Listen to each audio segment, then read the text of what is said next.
Hey, what's good? My name is Nikisha, and this is Violence, a True Crime Story. Where every share spreads awareness, every subscriber strengthens the mission. Hit that subscribe button if you already have it. Today's guest is Marquez. Marquez, thank you for being here. Can you tell us a little bit about yourself? Mostly, I can say about myself is like I mostly stay to myself. I had a past life, trying to change it now and just trying to be for the better. That's one thing I'm trying to do.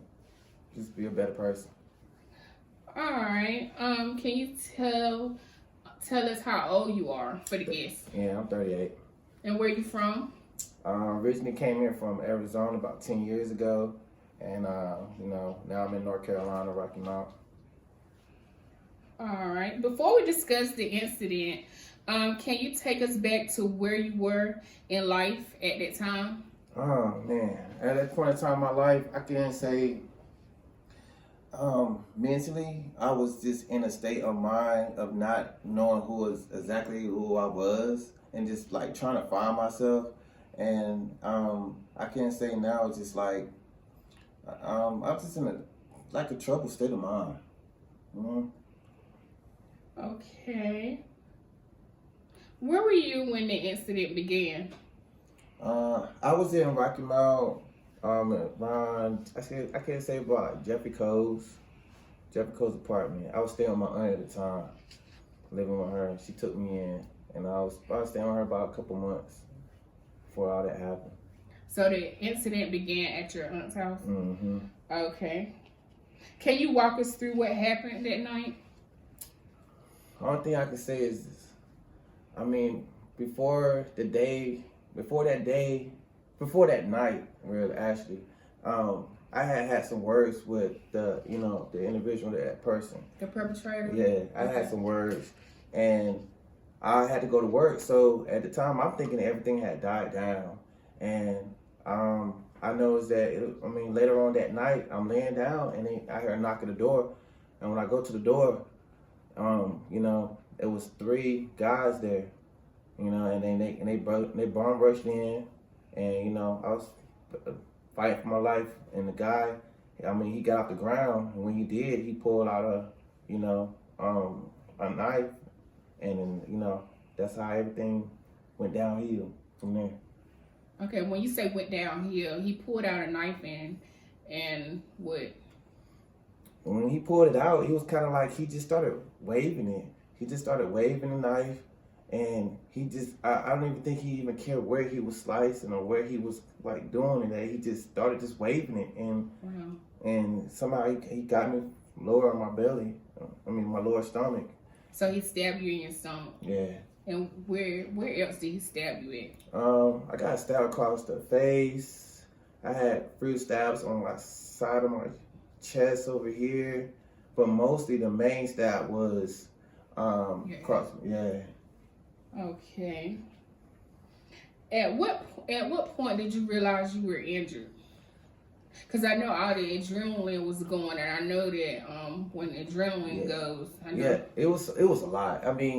At one point, I really didn't really realize what was going on because everything was happening so fast, Mm-hmm. So when I actually got cut, I looked down, and when I seen all of it and I started holding it, I was still in shock. Holding what? Like I was literally holding my insides of my stomach, so I'm in shock. I'm like in shock when it was happening. So like when the moment they end up running off, and when they ran off, that's when I realized, I was like, dang, I'm really in a point where I might end up losing my life, because it looked bad. So that's when I realized, I was like, okay, like.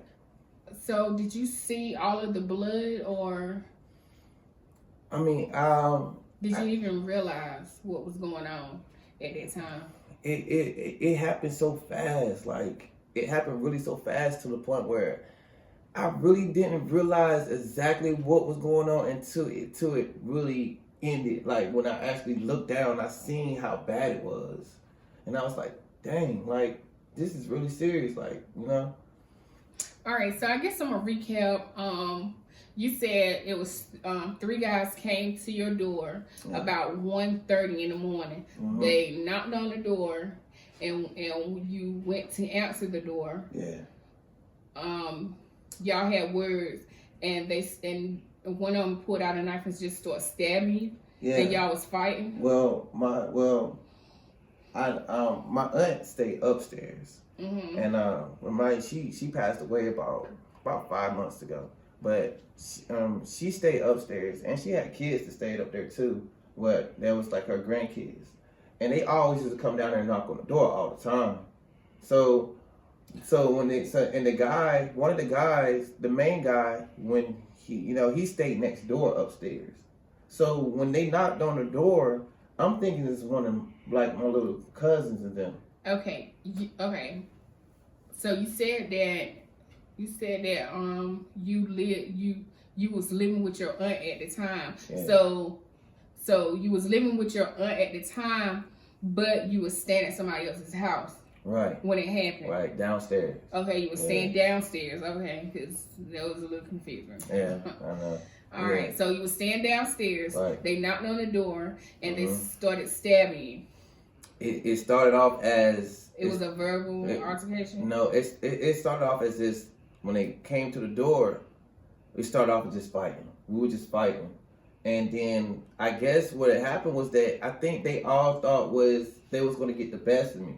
Mm-hmm. And remind you, it didn't go down like that. And so when they figured that they couldn't, like we're not getting him or something, and then the main guy, when I actually had got into it, when we was going into it, he was on the ground, and when I remember him looking up like dang, and then I seen him pull it out, and when he got up, he just started.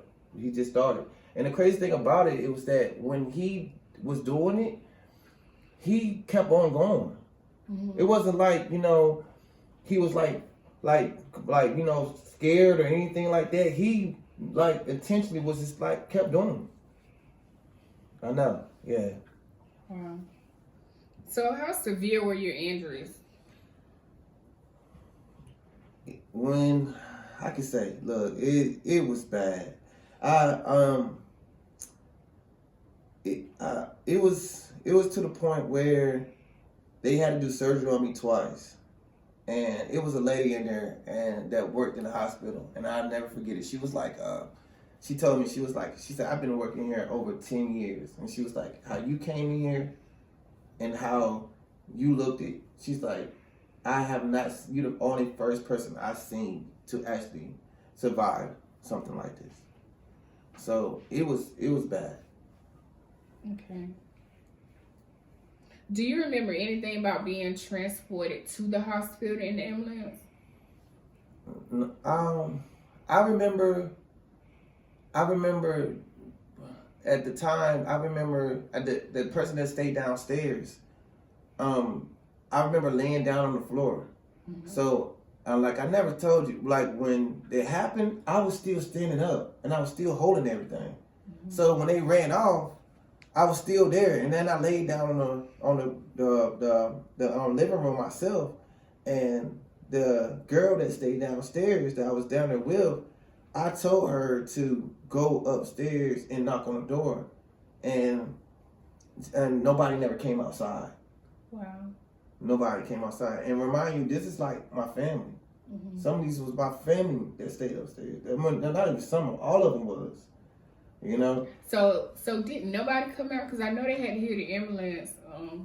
No, well, nobody came downstairs was because the guy that stayed next door, one of the perpetrators. Yeah, one of the perpetrators. He was dating one of my cousins. He was right. He was dating her. So, and the my other cousin that was up there, me and him used to get into it all the time because he used to get wasted, and he would cause my aunt a lot of chaos up there. And I was always the one where she would be like I'm about to go get Quez. So yeah, it was always like that, but she would always. So it sounded like you to protect them. Yeah, I had to be. I feel like I had to be because wasn't nobody helping her. And when nobody was there, and like if there was like a lot of people staying in her house, which was my family, and they wasn't doing anything. And I was like, I don't want to be one of the ones to do that, you know. And he was already mad because he was getting wasted all the time. Who? Your cousin? Yeah, my cousin. Okay. And he was, and like she would come get me, and he started hanging out with the guy. So it sounded like a lot of built up animosity. It was. Yeah. Okay. It was. Did this experience bring you closer to your family? Brought me closer to my daughter, and how so? Like I said, I wasn't too much. I wasn't like the most perfect person. You know, at that time, I can't say I wasn't always in my daughter's life. But, you know what I mean? And I feel like it was because I was in a state of like I was just thinking about myself a lot. You know what I mean? And a lot of things I just didn't realize. Right. So when it actually happened and the aftermath of it was just like, man, like you need to actually, because you don't know when your life is, you know, and it made me see that. It sounded like the incident put everything in perspective for you. Yeah, it had its downs and it had its ups. Like, you know, it did make me realize a lot of things, like aspects of life. It did. How has the stabbing affected you physically and emotionally? Let's start off with emotionally. Emotionally, when afterwards when it did happen, and the aftermath of me when I got out the hospital, my mental part was very like unstable. What I mean by that, it was kind of like I really started seeing a lot of stuff like as if like when it came to like family wise, I was like, wow, like, you know, because in one part of my mind I was thinking about what if you wasn't here? Mm-hmm. This is what would happened. And then I was like, dang. And then the other part was like, you're here and now you see what it is going, you know? So, and I mentally, I really had to start feeling sorry for myself because I had got to a point where I was like, oh man, like in this point where like, man, this happened. I'm feeling, I didn't want to get out of bed sometimes. I was just like, you know, so I really had to mentally get up to the point where I was just like, hey, look, you really gotta start being more stronger mentally for yourself, because you can't just slack off and just be like, I'm just give up. But the physical part, it got to the point where it was just like I was hurting at one time, and then I had to figure out what was gonna heal me. You know what I mean? Like it was certain things I couldn't do, and my mind wanted me to do it, but physically I just couldn't do it, and I had to take each step at a time. Physically, like my mind would tell me like, oh look, you can go out there and play a basketball game. You know what I mean? And like, but I get out there physically and try to do it, and now I'm sitting there hurting. Okay. So, yeah. How has your life changed since you were attacked? I can't say this. My life changed for the better, I think. I really think it changed for the better of life. That's a blessing, though. Yeah. I mean, even though I can't say this, even though what happened, I can't say that I would want it to happen over again, but like recite that whole thing over again. But where it changed, like how I changed from the situation, it made me like I said, I appreciate more things. Like I spend time with my daughter. You know, things that I like, things that I used to like take for granted a lot, and I can't say I didn't think it didn't matter, but I would just be like, didn't think it was more important. Now I know it matters. Right. Like I know it matters, and I'm like, I'm not gonna take that for granted again. So it made me like look at, like I said, the aspect of life way more better. Well, I love that for you. What motivates you to keep moving forward? My daughter. My daughter motivates me all the time to keep moving forward. Because, like I said, when I go back to that situation, I look at it like, man, you would have been a father out here, gone. And now you would have had a daughter out here, and she got to be without her father. So now I look at that, So it makes me want to be more and more in my daughter's life, it makes me make better choices of what I do in life.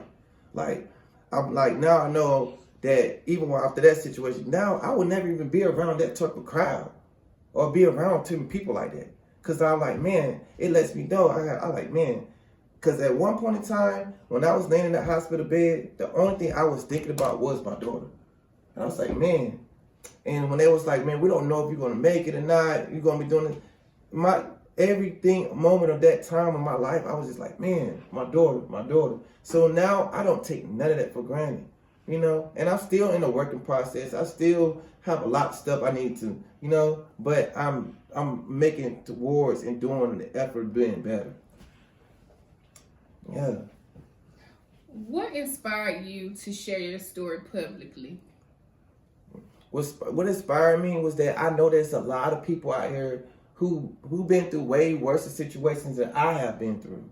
And the thing about it is that I feel like if you get to a point where people can get, because I didn't want to be able to share my story, but I feel like maybe if I shared mine, it could help somebody else, like, you know, who been through way worse than me, and they can, and the way that I am and how I am the way that I am in my life right now, I feel like I am doing better, mentally and emotionally, and you know, and physically. I feel like if I can do it, I feel like people who have been in worse situations than me, I want to be that proven aspect to be like, look, this guy have did it. So now when I go out and people see me now, and when they used to see me, they you know, people still want me to be like that other person, but they see how I am now. They be like, they can say he's a better person.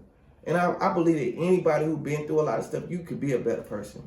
You can. And don't let whatever happened to you, don't let that just be like the downfall of your life and just give up. You got to keep going and just try to be a better person for yourself. And it always works out at the end. It might take a little bit longer than it would be. It is a process. But it's a process. And if you keep going with that process, I do know that it works out. Okay. All right, this is our last question. What do you hope people take away from hearing your story? Take away. The takeaway. Oh, the takeaway from the story. What I can say about the takeaway is, It sounds like don't take life for granted. Yeah. No, look, I feel, look, don't ever take life for granted. Like, I feel like even just by you waking up every day, like, I heard this one story when this guy was like, if you had $1 million, would you take it? I was like, yeah, I take it. But what if you had $1 million, but you was going to pass away the next day? Would you still take that $1 million? So a lot of people wouldn't, because your life and what you do in your life does matter. It does. So just I just hope that anybody that sees this story, I just feel like you can just, you know, and nobody's perfect, but at the same time, you know, just try to be a good person. That's what I go through. I can't say that I'm the best person ever, but I'm trying to be. And when you're trying, you get process of trying. That's, you know. All right, that concludes a Violence and True Crime Story podcast. I want to tell Marquez, thank you for being here. Thank you. And thank you for the interview.